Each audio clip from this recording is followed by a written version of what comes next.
Raimu, do you know the public road fastest theory? What's that? It's a theory proposed by Ryosuke Takahashi in the anime Initial D. In MF Ghost, this public road fastest theory has evolved even further. It's said to be the answer to the public road fastest theory. Whoa. The answer? I'd love to have my driving scored too. 0 points. That was fast scoring. 0. 0. 0. Raimu is slow on corners, so at least the scoring has to be fast. What's that? I'm a proper street racer, you know. Now. Anyway, the car Ryosuke Takahashi drives is the RX-7. What's more, in Initial D, two brothers appear driving them. The Takahashi brothers both drive RX-7s. The older brother Ryosuke drives the second-gen RX-7, FC3S. And the younger brother Keisuke drives the third-gen RX-7, FD3S. Wow, that's amazing. Both brothers driving RX-7s. The RX-7 must be really charming. What's so attractive about it? First, the RX-7's biggest feature is its rotary engine. The rotary engine has a different charm than reciprocating engines, with a unique acceleration feel that fascinates fans. Rotary engine, is that a special kind of engine? Yes. Normal engines are called reciprocating engines, and use pistons. Unlike reciprocating engines, the rotary engine doesn't use pistons. It's small and lightweight yet produces high output.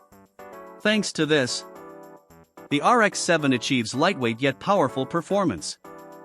I see, that's amazing. Right. The RX-7 is also known for its stylish design. Its flowing style and sports car performance are welcomed by sports car fans worldwide. I'd like to see it. Also, every generation of the RX-7 used retractable headlights. That's a signature feature. All three generations had retractable headlights. And the FD3S was the last Japanese car ever to use retractable headlights. What are retractable headlights? Well, they're headlights that retract into the body. This gives the body a streamlined design and reduces air resistance. The FD3S's smooth curves are beautiful, aren't they? In Initial D, there was a scene like this. In the battle against an AE8611 at a critical moment, the AE86 Trueno retracted its headlights into the body to reduce air resistance and overtake. Yes. That happened. The higher the speed, the more important air resistance becomes. But at night, doing that obviously turns off the lights. Turn off. It's pitch dark.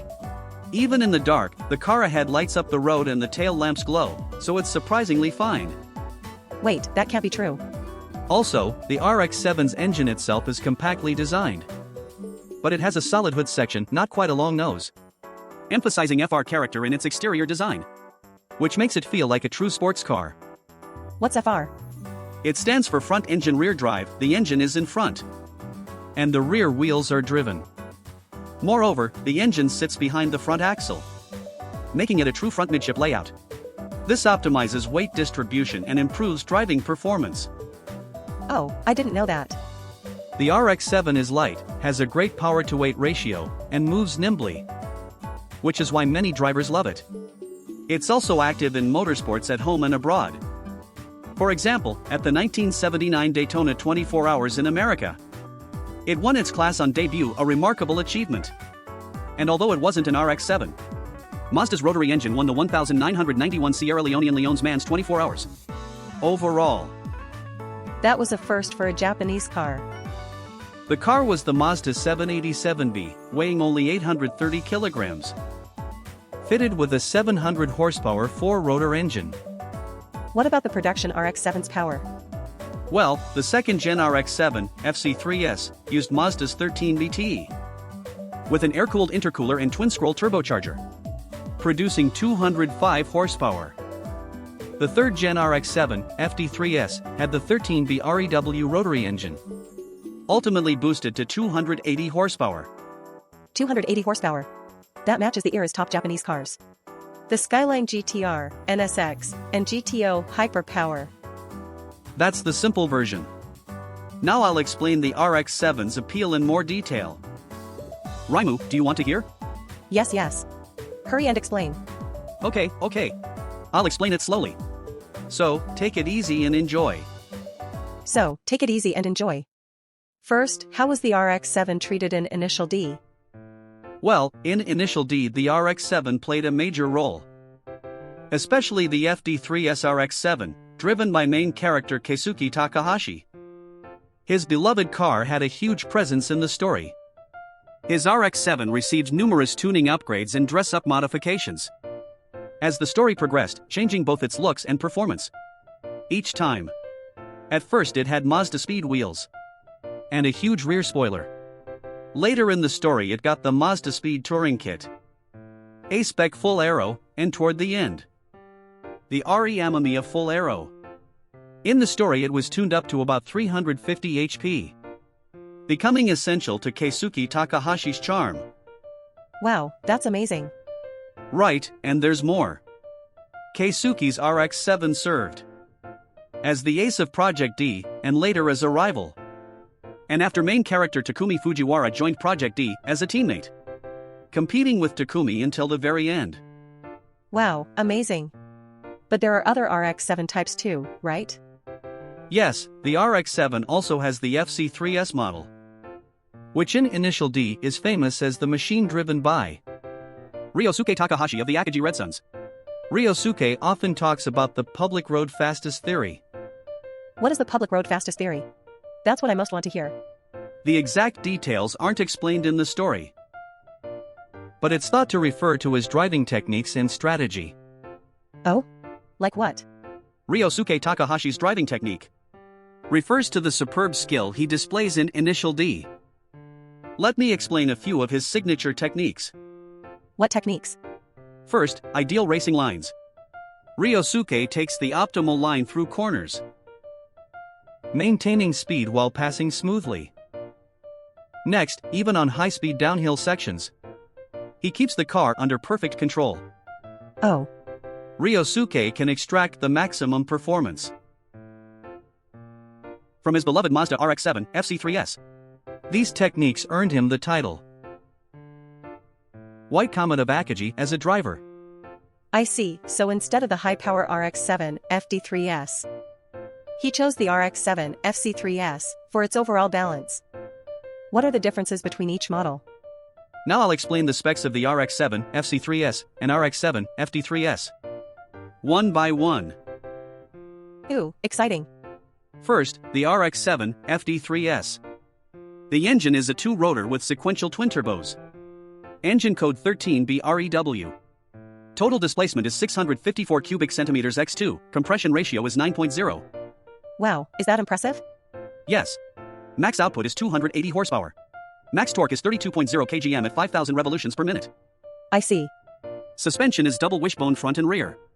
Overall length x width x height is 4,285 mm x 1,760 mm x 1,230 mm.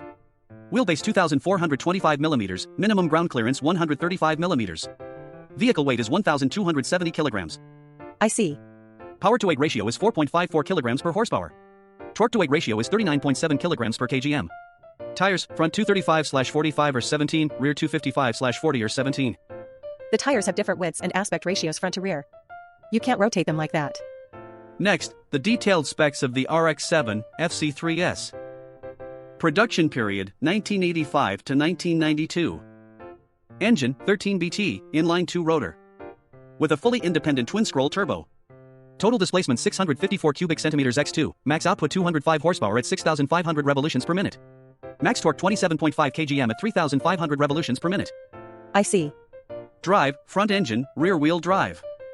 Length x width x height, 4,310 mm x 1,690 mm x 1,270 mm. Vehicle weight 1,210 to 1,270 kilograms. So which one is faster? That depends on the car's condition and the driver's skill, so it's hard to say outright. But looking only at spec performance, the third-gen FD3S RX-7 is more powerful. Really? Yes. The RX-7 FD3S max output went from 255 horsepower to 265 horsepower, and ultimately to 280 horsepower. Meanwhile, the RX-7 FC3S max output is 205 horsepower. So on pure power, the FD3S is on top. I see, but that's not all, right? Right, Raimu. Car speed depends not just on power but on weight, air resistance, tire grip and many other factors. So, which is faster? Depends on how all those factors combine. So we won't know which is faster until we actually drive them. Exactly, Raimu. But drive safely, okay? Sure thing. Marissa, you said the RX-7's biggest feature is the rotary engine. Right? I did. Tell me more about the rotary engine. Leave it to me. Here's the rotary engine explanation. Listen well. Yes, I'll listen. The rotary engine doesn't use the reciprocating motion to change volume like a typical engine. It uses rotational motion to change volume, converting thermal energy into rotational output.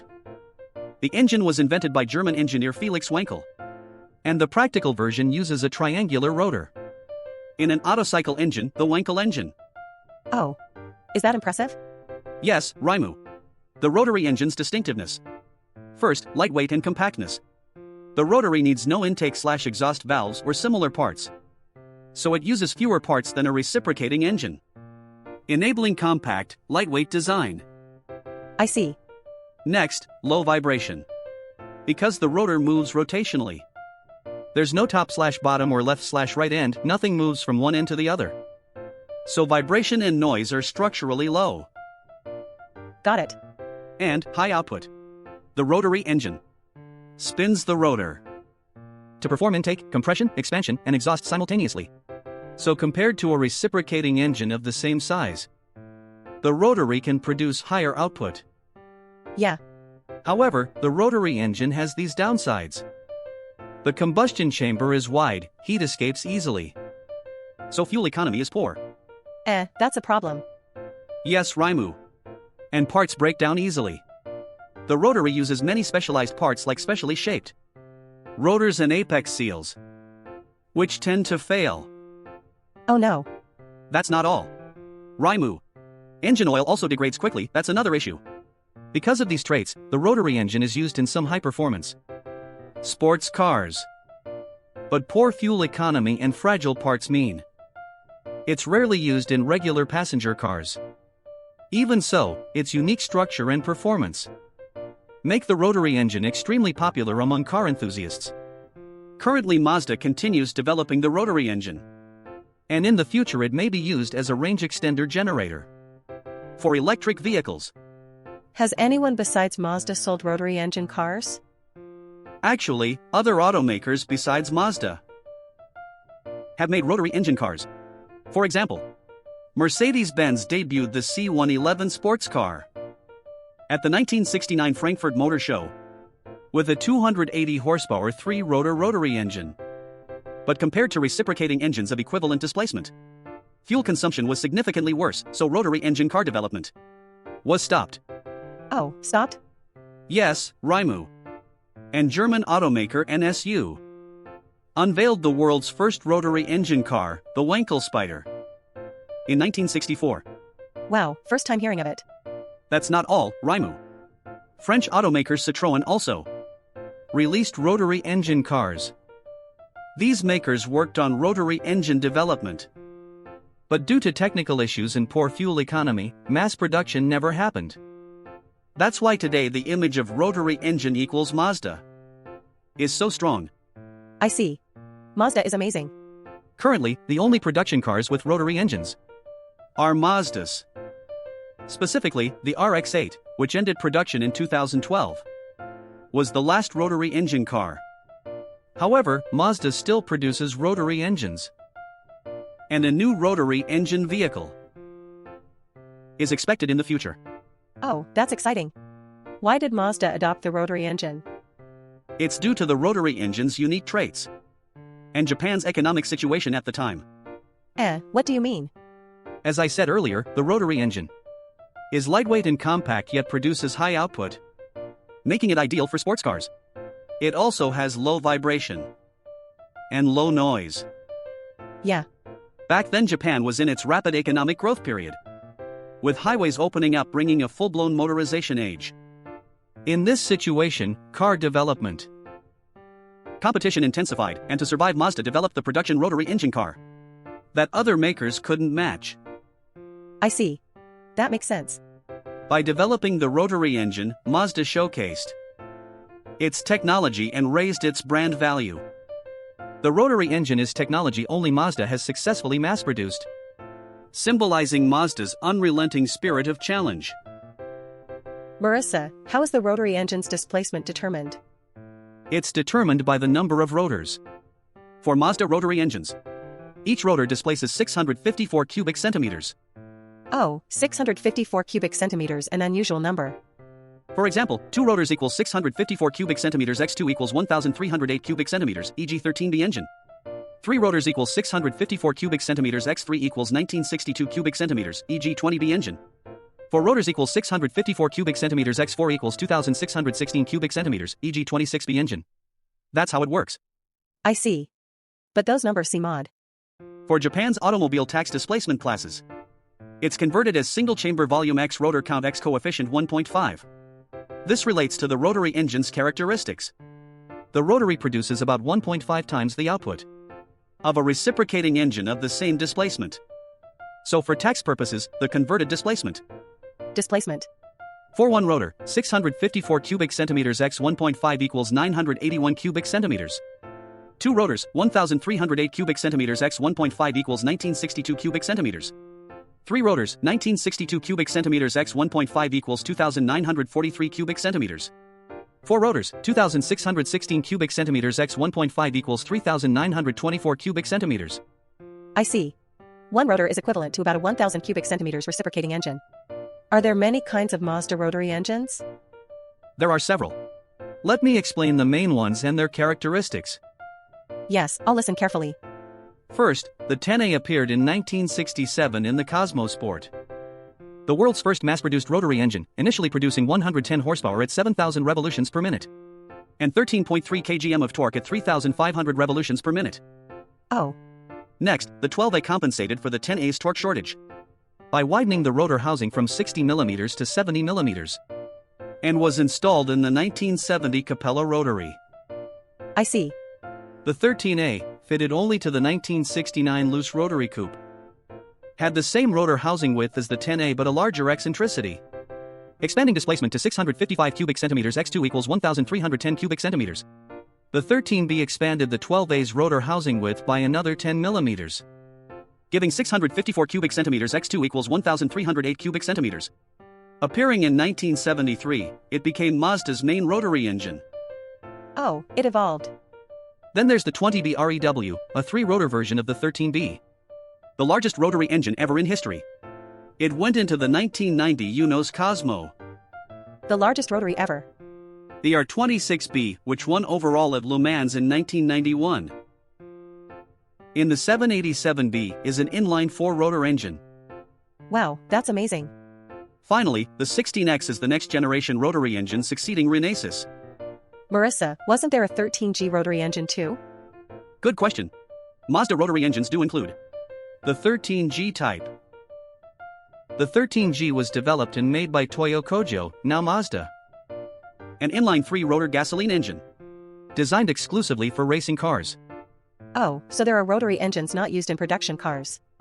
These engines, as a symbol of Mazda's unrelenting challenge, embody its history and technical strength. Hey Marissa, I heard the RX-7 is FR, is that right? Yes, Raimu, the Mazda RX-7 has the engine in front and rear-wheel drive FR, front engine rear drive, layout. What's more, the RX-7 places the engine behind the front center, toward the cabin, achieving a front-midship layout. This placement optimizes front/rear weight distribution, boosting handling. Specifically, you get improved acceleration, cornering, and braking performance. Oh, that's amazing. The RX-7 used front-midship in all generations. That's why the RX-7's design and performance are so highly rated by enthusiasts. I see, that's another secret to its popularity. The first Savanna RX-7, 1978, was 50.7% front, 49.3% rear. The second Gen RX-7, 1985, was 50.5% front, 49.5% rear. And the third Gen RX-7, FD3S, 1991, is 50-50. These figures are weight distribution with 2 passengers. The RX-7 achieves nearly ideal 50:50 weight distribution, contributing to excellent handling. These figures are when stationary. During acceleration, braking, etc., the load on each tire constantly changes. I see. That makes sense. How about the styling of the Mazda RX-7? It's known for its stylish design. First, the first-gen RX-7, SA22C, debuted in 1978. It had a sharp, sporty style, with an excellent drag coefficient, CD, of 0.36. The low hood symbolized the compact, lightweight rotary engine underneath. Some said it resembled the Porsche 944. Next, the second-gen RX-7, FC3S, appeared in 1985. It evolved into a higher-level sports car, reducing body protrusions, with blister fenders housing wide low-profile tires, giving it taut style that brought a more substantial feel compared to the first-gen's lightweight image. Oh, that's amazing. And the third-gen RX-7, FD3S, exterior fused Kodo design with a sporty image. Its low height and stance instantly identify it as a sports car. Those curves are gorgeous. These styles are the result of the RX-7's pursuit of sports car performance and aesthetics. What were the RX-7's rivals? First, the Porsche 944 was said to be a reference during RX-7 development. It was a sports car made from 1983 to 1991. With a water-cooled inline-4 SOHC 2,478 cubic centimeters engine, 5-speed MT, FR drive. For passengers, 2-door coupe body, 1,120 kilograms. I see. Domestically, the Nissan Fairlady Z was, like the RX-7, one of Japan's top sports cars, featuring FR layout and inline-6 engine. The Toyota Supra had a high-performance inline-6 and FR layout, also active in motorsports at home and abroad, like the RX-7. Finally, the Honda NSX featured a midship layout and V6 engine, a supercar, praised for handling and ease of driving. What's the story behind the Mazda RX-7? It was a 2-door coupe sold from 1978 to 2002. The RX-7. The first generation debuted as the Savanna RX-7, a rotary engine sports car representing Mazda, known worldwide. What's the origin of the RX-7 name? R stands for Rotary Engine, X symbolizes the future, also expressed as Rotary Specialty. 7 indicates the model's class number within Mazda. There were also RX-2, RX-3, RX-4, and RX-5. But this was the first to use RX for the Japanese market. In 1978, the Savanna RX-7, SA22C, went on sale. North American models adopted new VIN code names, becoming known as the FD3S. Oh, I didn't know that. In 1985, the Savanna RX-7 had its first full model change, becoming the FC3S. And in 1991, the second full model change happened. Launched under the Efini brand, renamed Efini RX-7, Efini RX-7. Oh, that's amazing. In 1997, when the Efini brand was discontinued, it returned to the Mazda brand. In 2002, due to stricter emissions regulations, production ended. Total production reached 810,000 units. That's sad. The RX-7's successor was the RX-8, 2003 to 2013. A 4-seater 4-door sports coupe. However, Mazda positions the RX-8 not as a direct successor to the RX-7, but as an entirely new concept car. The RX-7 pursued pure sports, designed as a 2-seater or 2+2 4-seater, 3-door fastback coupe. The RX-8, meanwhile, was designed around the concept of a completely new sports car carrying 4 adults. Oh, so the RX-7 and RX-8 have totally different concepts. Currently, no direct successor to the RX-7 has been announced. But Mazda is developing new sports cars, some of which reportedly include rotary engine models. A concept model called the RX Vision GT3 concept exists, with its design and performance attracting attention. It features the new generation SKYACTIV-R engine, producing 570 horsepower, Its release is expected after 2026. Ooh, exciting. This new sports car may be a Toyota-Mazda joint development. And whether it'll be a RX-7 successor or a new RX-9 is unclear. But it's certainly moving forward toward a new sports model. Hey, Marissa. How is the RX-7's reputation? Let me sum up the good and bad points. Yes, the good points. First, the good engine response. The RX-7's engine is light, revving smoothly to high RPM. Its sports car performance is highly regarded, with a low center of gravity giving extremely high handling.